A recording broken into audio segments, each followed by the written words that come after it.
জাতীয় মসজিদের একজন খতিব, এরা দেখলে তো মনে হয় ফকিন্নি রিক্সাওয়ালা। তো এইটা কিভাবে খতিব হয় আমার মাথায় ধরে না।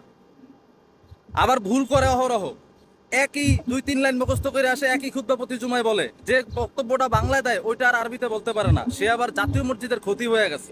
এই আব্দুল মালিক মৌলভী, তার কিভাবে সাহস হইলো ঈদ মিলাদুন্নবী সাল্লাল্লাহু আলাইহি সাল্লামের বিরুদ্ধে বক্তব্য দেওয়ার?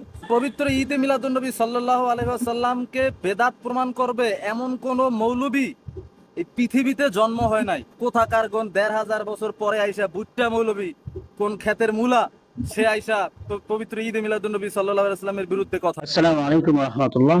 প্রিয় দর্শক, সম্প্রতি সময়ে এই ভিডিওটি সোশ্যাল মিডিয়ায় খুব ভাইরাল হয়েছে।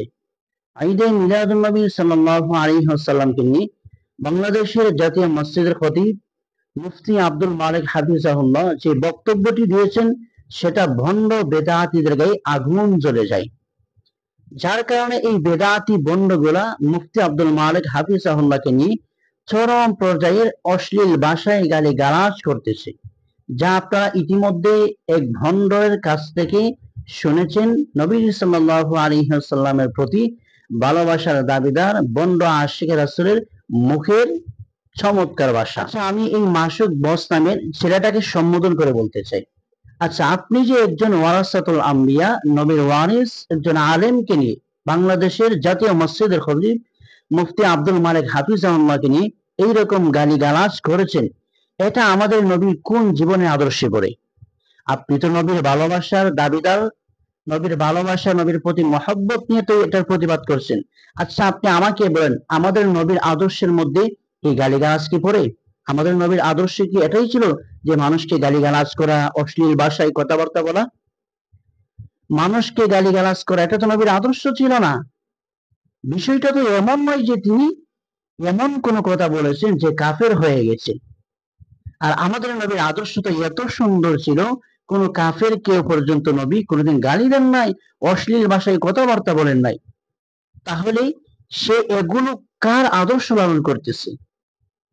আসলে বন্ড সুন্নিদের একটাই সমস্যা, তারা নবীর আদর্শ গ্রহণ করতে চায় না। যার কারণে দেখবেন মিলাদুন নবী সাল্লাল্লাহু আলাইহি ওয়াসাল্লাম আসলেই জশ্নে জুলুস, এরপরে জিলাপি খাওয়া, বিরিয়ানি খাওয়া, মিছিল করা, এগুলো ছাড়া তারা আর কোনো কাজ থাকে না। ওই দিনে তারা নামাজটা পড়ে কিনা এটার কোনো গ্যারান্টি নাই, আল্লাহ তাআলাই ভালো জানেন। এই জন্য বলবো বন্ডামি ছাড়েন, বন্ডামি ছেড়ে আপনারা সত্যিকারের আশিকে রাসূল হন। এই যে আপনি মুফতি আব্দুল মালিক হাফিজাহুল্লাহকে নিয়ে যে মন্তব্যটি করেছেন, যে অশ্লীল ভাষায় কথাবার্তা বলেছেন, আপনি জানেন সে আব্দুল মালিক হাফিজাহুল্লাহ কি?